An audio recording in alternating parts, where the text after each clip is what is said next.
A Di Đà Phật. Đại chúng ơi, có bao giờ quý vị tự hỏi làm sao để trả nghiệp mà không phải chịu đau khổ? Nếu câu trả lời là có, thì hôm nay tôi mời đại chúng cùng tôi khám phá con đường bí mật mà Địa Tạng Vương đã dạy, nơi mỗi quả báo không còn là gông cùm, mà trở thành ánh sáng dẫn lối cho tâm an. Trước khi chúng ta bắt đầu, xin hãy nhấn đăng ký kênh Bước Chân Nhân Duyên để mỗi bước chân của quý vị trên hành trình này đều tràn đầy duyên lành và ánh sáng từ bi. Phần 1. Hiểu đúng về nghiệp để không còn sợ nghiệp. Thưa đại chúng, muốn trả nghiệp mà không khổ, điều đầu tiên Địa Tạng Vương dạy chính là phải hiểu đúng về nghiệp. Bởi vì con người ta khổ không phải vì nghiệp nặng, mà vì ta nhìn nghiệp sai, ta hiểu nghiệp sai, ta nghĩ nghiệp là bản án, là sự trừng phạt, là sự bất công mà trời đất ném xuống đời mình. Nhưng sự thật không phải vậy. Nghiệp không có bàn tay nào đứng sau điều khiển, không có ai ngồi phán xét, không có vị thần linh nào ghi chép công tội của ta. Nghiệp đơn giản chỉ là sự tiếp nối tự nhiên của nhân và quả, như hạt giống rơi xuống đất sẽ nảy thành cây, như nước đổ vào ly thì ly đầy lên, như mặt trời mọc thì bóng tối tan đi. Không có gì để sợ cả. Tôi muốn đại chúng hiểu thật sâu rằng nghiệp không phải thứ gì đó đến từ bên ngoài. Nghiệp chính là tác động trở lại của những gì ta đã từng gieo, từ hành động, lời nói đến ý nghĩ. Mỗi lần ta giận dữ, ta gieo một hạt giống. Mỗi lần ta thương yêu, ta gieo một hạt giống. Mỗi lần ta nói lời dễ nghe, một hạt giống. Mỗi lần ta làm ai đó đau lòng, một hạt giống khác. Tất cả những hạt giống ấy không mất đi. Chúng chỉ đợi đúng thời điểm để nảy mầm và trở về với ta. Vì vậy, quả đến không phải để trừng phạt, mà để cho ta thấy bài học của chính mình. Khi đại chúng hiểu nghiệp như vậy, tâm tự nhiên không còn oán trách nữa. Không còn câu sao đời, bất công với tôi, không còn câu tôi có làm gì đâu mà khổ, không còn câu tại sao mọi chuyện lại đổ lên đầu tôi. Đại chúng ơi, khổ đau lớn nhất của con người nằm ở chỗ ta tưởng rằng mọi thứ là do người khác gây ra. Khi ta nghĩ rằng đời làm ta khổ, người ngoài làm ta khổ, hoàn cảnh làm ta khổ, thì tâm ta lập tức nổi lên oán trách. Và chính oán trách ấy là mũi dao làm ta đau thêm lần nữa. Một quả nghiệp bé xíu, nhưng tâm sân, tâm oán đã khuếch đại nó lên thành một ngọn núi.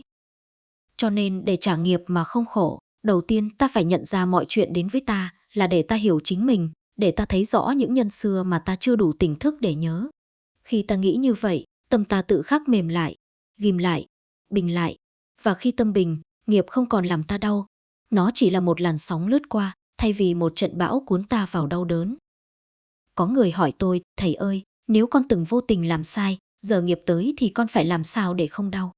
Tôi trả lời rằng, con chỉ cần nhìn nó như nhìn một người khách đến gõ cửa nhà mình. Nó đến vì con từng mời nó bằng một nhân nào đó. Nó sẽ đi khi con đối diện với nó bằng sự bình thản, bằng lòng không chạy trốn, bằng sự hiểu rằng đây là quy luật tự nhiên. Khi đại chúng hiểu nghiệp là tự nhiên, không phải trừng phạt, tâm liền nhẹ. Địa Tạng Vương dạy rằng, người hiểu nghiệp là người không còn sợ cuộc đời, vì họ biết không có gì đến với mình mà không phải của mình. Và khi đại chúng không sợ, nỗi khổ lập tức giảm đi một nửa. Đó là bước đầu tiên của việc trả nghiệp mà không khổ. Nếu đại chúng cảm thấy bài pháp này chạm vào lòng mình, xin hãy đăng ký kênh Bước Chân Nhân Duyên để tôi có thể tiếp tục gửi đến đại chúng những phần tiếp theo một cách trọn vẹn và sâu sắc hơn. Sự đăng ký của đại chúng chính là năng lượng để những lời pháp này được lan rộng và đến với những ai đang thật sự cần ánh sáng. Phần 2. Chấp nhận quả đang tới, không chống, không chạy, không trốn. Thưa đại chúng, bước thứ 2 Địa Tạng Vương dạy để trả nghiệp mà không khổ chính là chấp nhận. Nghe đơn giản, nhưng đây là điều khó nhất đời người. Bởi lẽ con người ta có một thói quen rất lạ, khi quả đến, ta thường không đón nhận, không bình tĩnh, không nhìn thẳng vào nó, mà chọn cách chống lại, than thở, phủ nhận hoặc chạy trốn. Và đại chúng ơi, chính cái tâm trống, không phải quả nghiệp, mới là thứ khiến ta đau nhất.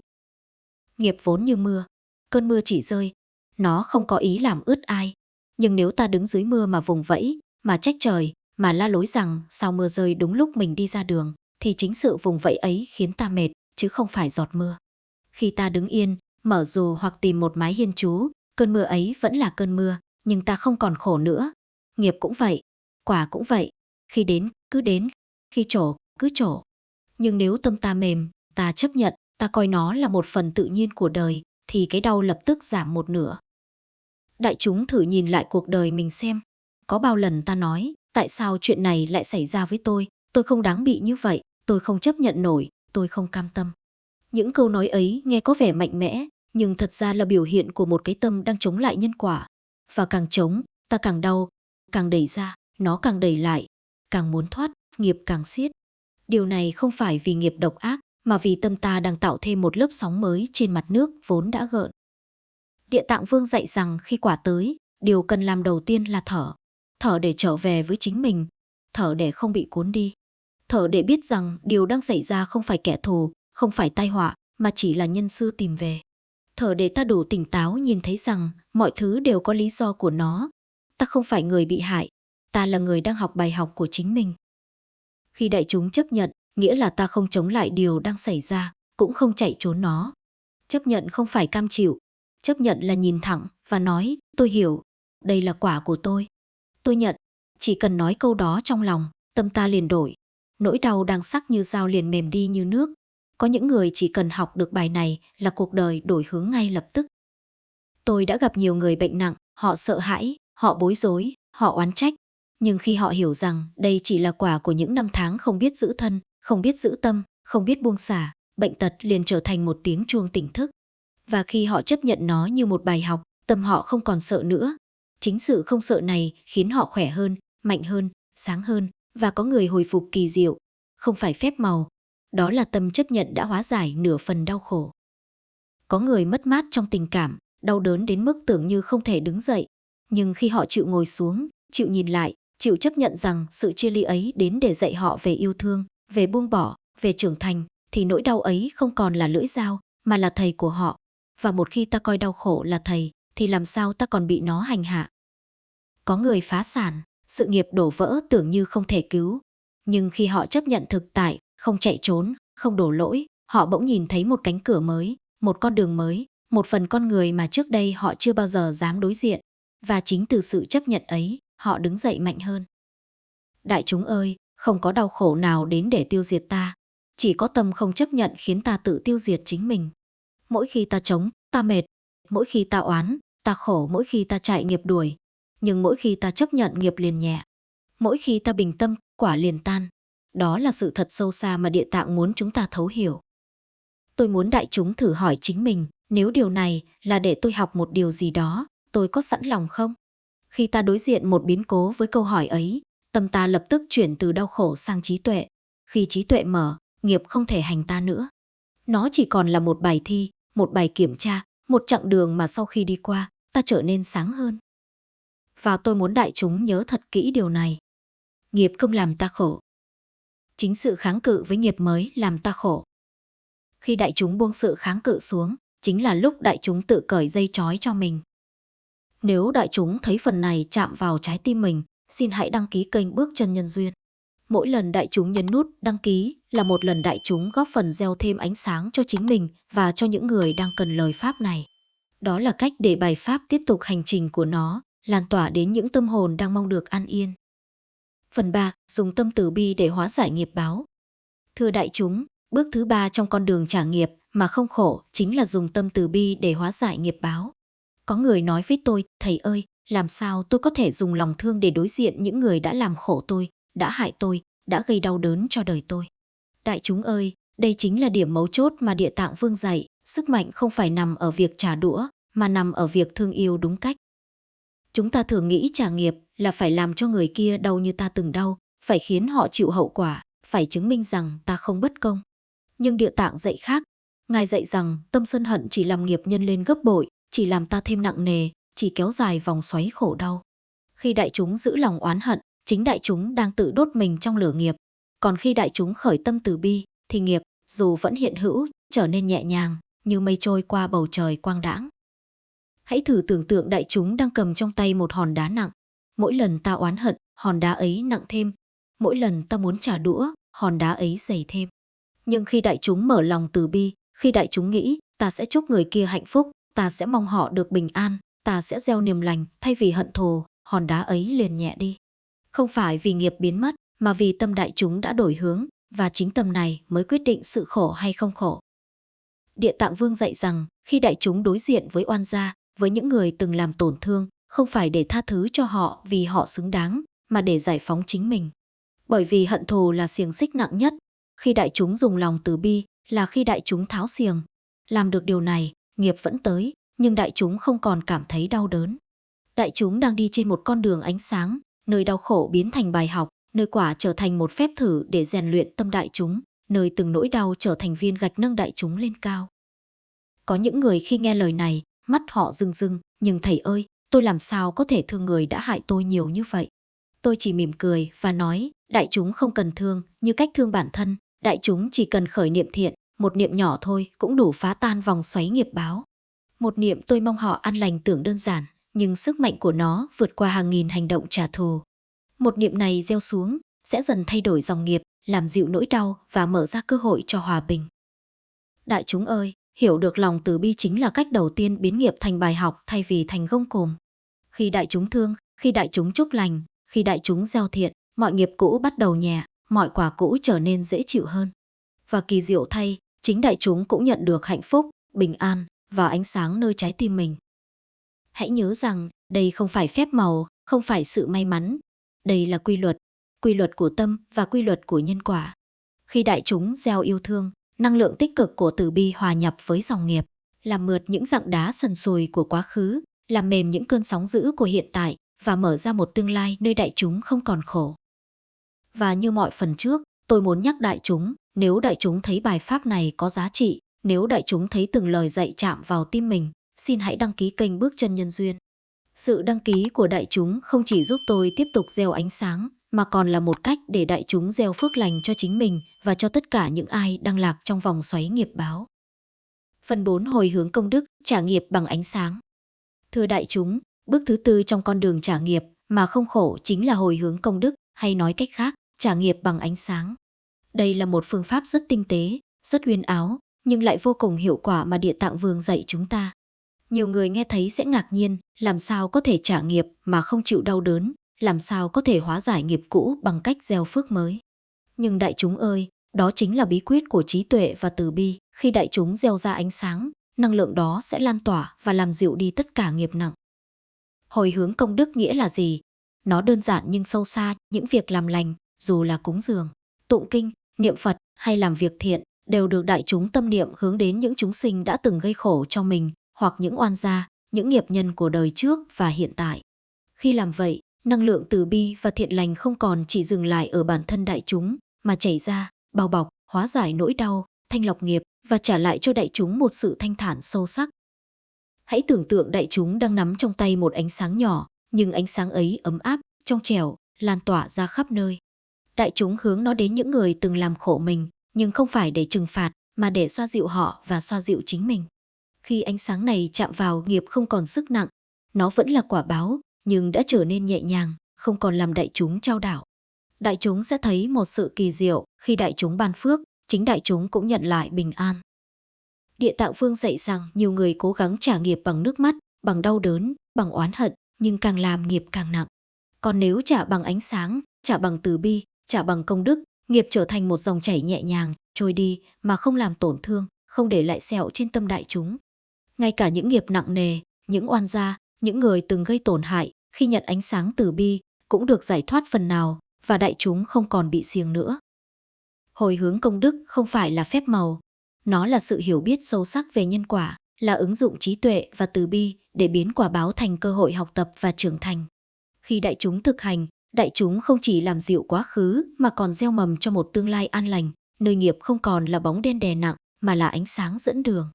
Thậm chí, khi đại chúng kiên trì thực hành, sẽ nhận ra rằng quả báo vốn không xấu, chỉ là bài học, và bài học ấy được chuyển hóa bằng ánh sáng và lòng từ bi.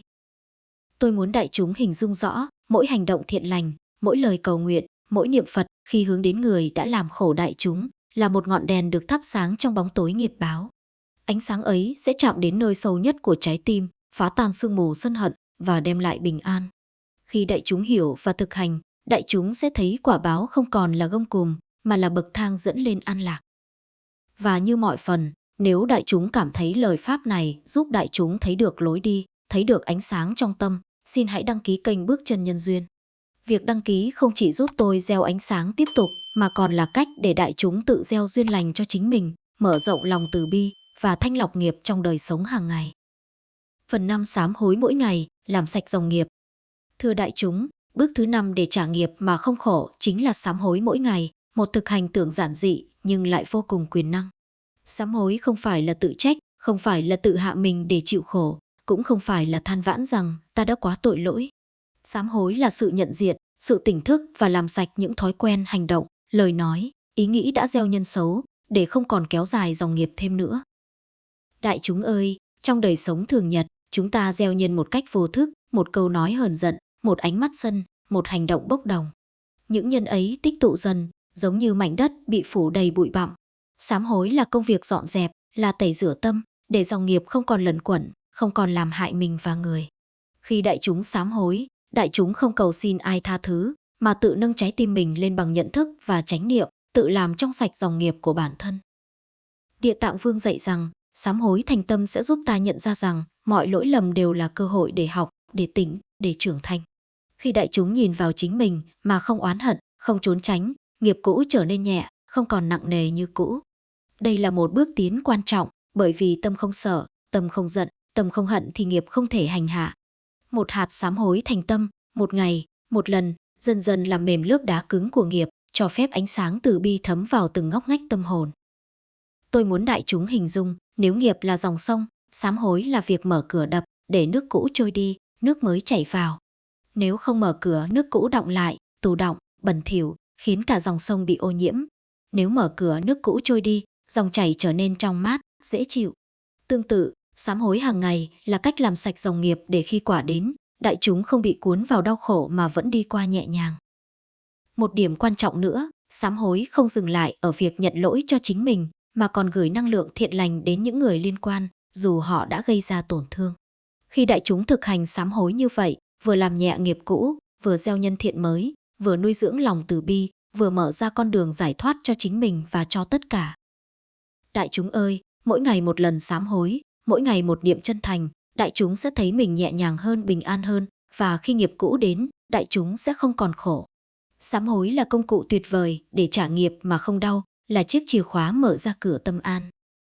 Và như mọi phần, tôi muốn nhắc đại chúng, nếu đại chúng cảm thấy bài pháp này có giá trị và chạm vào trái tim, xin hãy đăng ký kênh Bước Chân Nhân Duyên.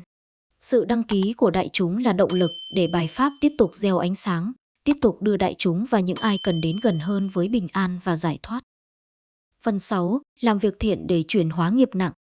Thưa đại chúng, bước thứ 6 trong con đường trả nghiệp mà không khổ là làm việc thiện để chuyển hóa nghiệp nặng thành nghiệp nhẹ. Đây là một nguyên lý vô cùng sâu sắc mà Địa Tạng Vương đã dạy, nhân thiện, dù nhỏ bé, cũng có sức mạnh vô hạn để làm dịu đi những nghiệp cũ, thay đổi dòng chảy của cuộc đời và gieo hạt giống an lạc cho hiện tại và tương lai. Đại chúng ơi, nhiều người nghĩ rằng để trả nghiệp thì phải chịu đau đớn, chịu khổ sở, phải trải qua những thử thách cam go. Nhưng không, Địa Tạng Vương dạy rằng không có cách nào hiệu quả hơn việc gieo nhân lành, không phải để đổi lấy quả báo, mà để tự hóa giải quả báo trong chính mình. Mỗi hành động tử tế, mỗi niềm lành được gieo, đều giống như một viên đá đặt xuống dòng sông, làm dịu dòng chảy, làm nước trôi đi nhẹ nhàng, làm ánh sáng xuyên qua lớp mây mù của nghiệp báo. Hãy thử tưởng tượng đại chúng đi qua một con đường đầy sỏi đá, bước chân nặng nề, đau nhức. Mỗi hành động thiện mà đại chúng thực hiện, dù là nụ cười, lời khen giúp đỡ ai đó, hay một việc làm từ tâm, đều giống như hòn đá nhỏ được đặt vào kẽ hở của con đường, làm phẳng, làm êm lối đi, giúp chính đại chúng bước đi nhẹ nhàng hơn. Từng bước chân thiện lương, đó là nghĩa cử chuyển hóa nghiệp, là cách để đại chúng trả nợ đời mà không còn đau khổ. Địa Tạng Vương còn dạy rằng, làm việc thiện không cần to tát, không cần phô trương, không cần chứng minh. Một hành động đơn giản, nhưng xuất phát từ tâm chân thành, một niệm thiện hướng về chúng sinh, cũng đủ để giảm bớt năng lượng nặng nề của nghiệp. Đại chúng cứ gieo hạt giống này, và hạt giống sẽ lớn lên thành cây phước, đem bóng mát, đem hoa trái đến cho cả đại chúng lẫn những người xung quanh. Có người hỏi tôi, thầy ơi, tôi đã gieo nghiệp nặng như vậy, liệu một hành động nhỏ có đủ sức làm dịu nó không? Tôi trả lời, đại chúng ơi, một hạt mầm nhỏ trong lòng đất khi gặp ánh sáng, gặp nước, gặp dưỡng khí, sẽ nảy mầm thành cây lớn. Nghiệp cũng vậy, mỗi hành động thiện lành là một ánh sáng soi vào bóng tối, sẽ làm mềm, sẽ biến nặng thành nhẹ, sẽ biến đau thành bài học, sẽ biến khổ thành cơ hội trưởng thành. Hãy nhớ rằng, khi đại chúng làm thiện không chỉ giúp chính mình, mà còn lan tỏa năng lượng đến những ai đang chịu khổ, đến những oan gia, đến những người mà đại chúng từng gặp trong quá khứ. Khi năng lượng từ bi và thiện lành lan tỏa, nghiệp không còn là xiềng xích, mà trở thành bậc thang để đại chúng đi lên, đi qua đau khổ, và tìm thấy an nhiên. Và như mọi phần trước, tôi xin nhắc đại chúng, nếu đại chúng thấy bài pháp này hữu ích, Nếu đại chúng thấy những lời dạy chạm vào trái tim, xin hãy đăng ký kênh Bước Chân Nhân Duyên. Việc đăng ký không chỉ giúp tôi tiếp tục gieo ánh sáng Pháp, mà còn là cách để đại chúng gieo duyên lành cho chính mình và cho tất cả những ai đang lạc bước giữa dòng đời đầy biến động. Phần 7. Tâm an thì nghiệp nhẹ, tâm loạn thì nghiệp nặng. Thưa đại chúng, bước thứ 7 trong hành trình trả nghiệp mà không khổ chính là giữ tâm an. Đây là bí quyết mà Địa Tạng Vương luôn nhấn mạnh, cùng một quả nghiệp, người có tâm an sẽ nhẹ nhàng đi qua, người tâm loạn sẽ đau khổ gấp bội. Sự khác biệt không nằm ở nghiệp, mà nằm ở cách đại chúng đối diện với nó. Đại chúng ơi, hãy quan sát bản thân mình khi biến cố đến, nếu tâm ta hoảng loạn, sợ hãi, giận dữ, oán hận, thì mỗi sự kiện dù nhỏ cũng trở thành cơn bão dữ. Ngược lại, nếu đại chúng giữ tâm bình an, kiên định và chánh niệm, thì mọi chuyện dù to lớn đến đâu cũng chỉ là làn sóng trôi qua, không còn cuốn ta vào vòng xoáy đau khổ. Tâm là nơi tạo ra niềm an, cũng là nơi sinh ra khổ đau. Người hiểu điều này, biết giữ tâm an, là người bước đi trên con đường trả nghiệp mà không khổ. Tâm an không phải là không cảm xúc, không sợ, không đau. Tâm an là biết nhận diện cảm xúc, nhưng không để cảm xúc điều khiển hành động và suy nghĩ.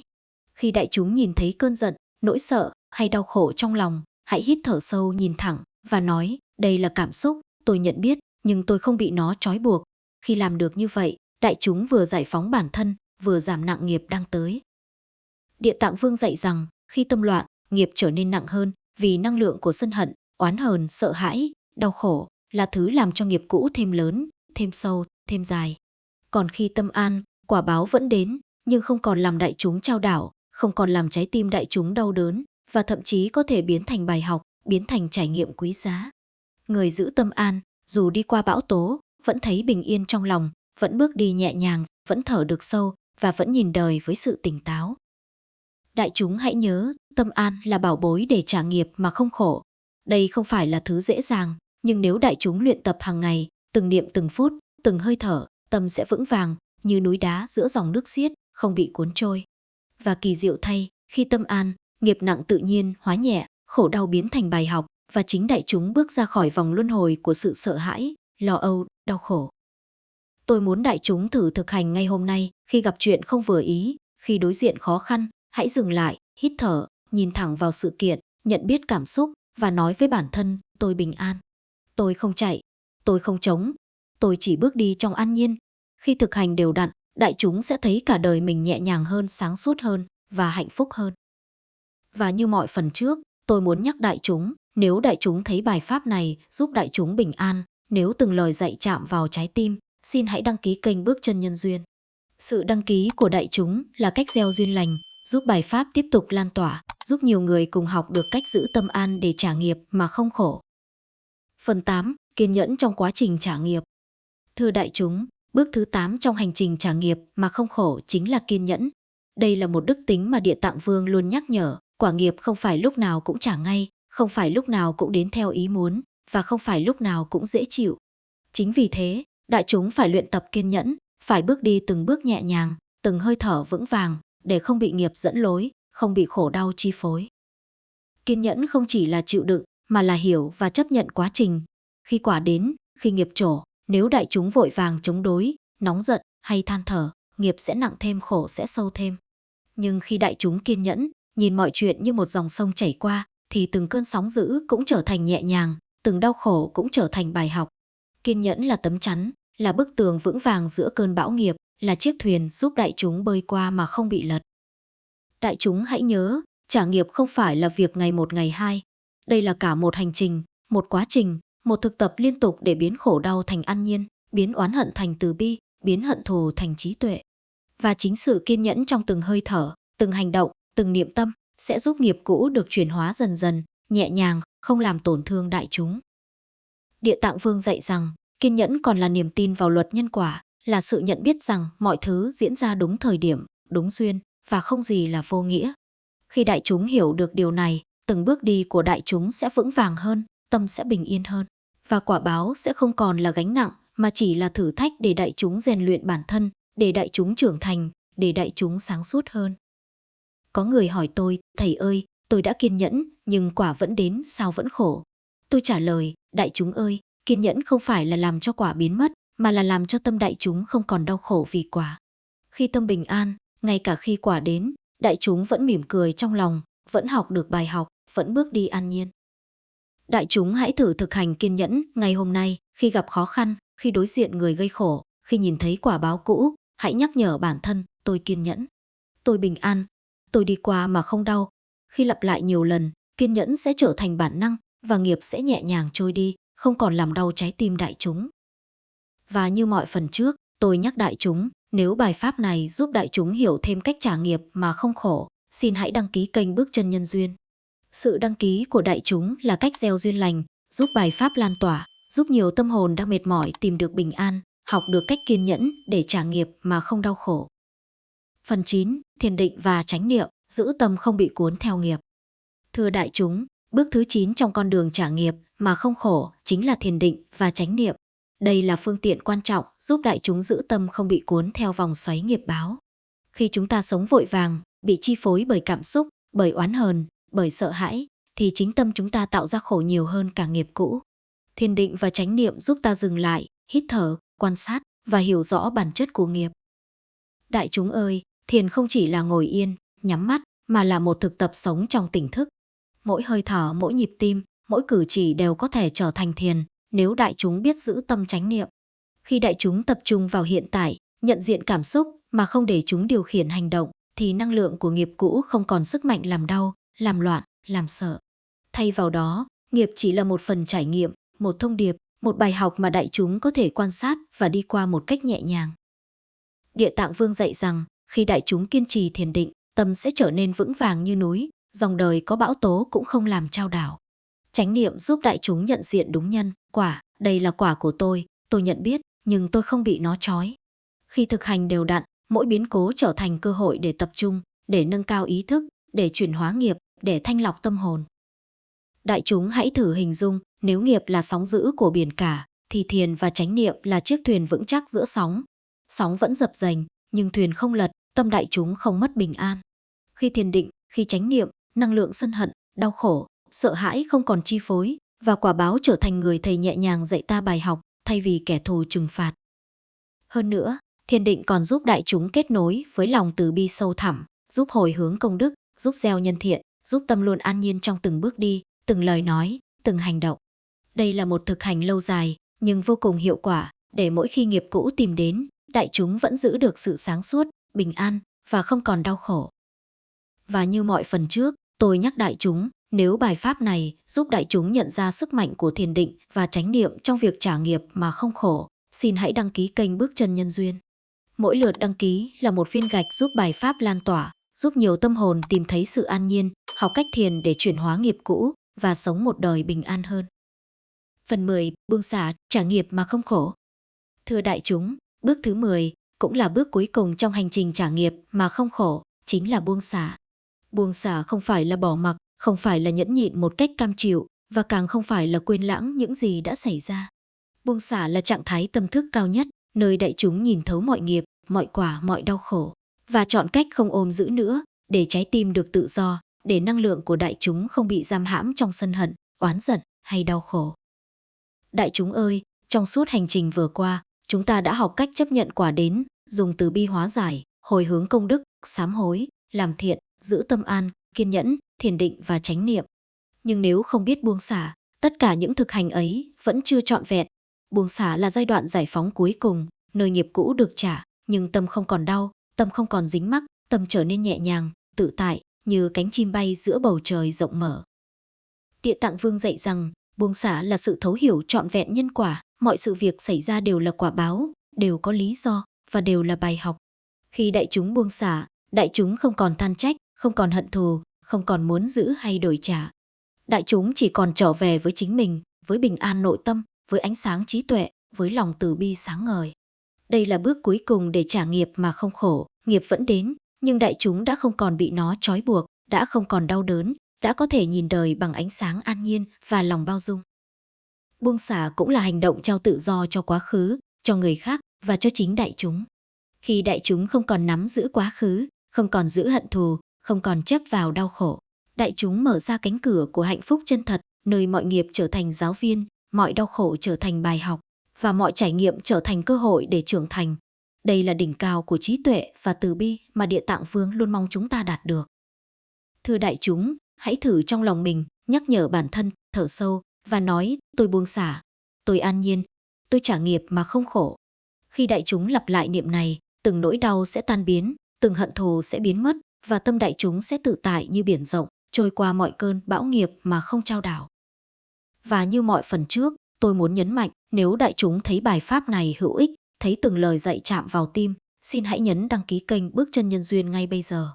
Mỗi lượt đăng ký là một bước gieo duyên lành, giúp bài pháp lan tỏa đến nhiều tâm hồn đang đau khổ, giúp họ học cách trả nghiệp mà không khổ, giúp họ tìm thấy bình an hạnh phúc và ánh sáng trong cuộc sống. Đại chúng đừng chần chừ, bởi bình an hôm nay của đại chúng có thể trở thành ánh sáng dẫn đường cho người khác vào ngày mai.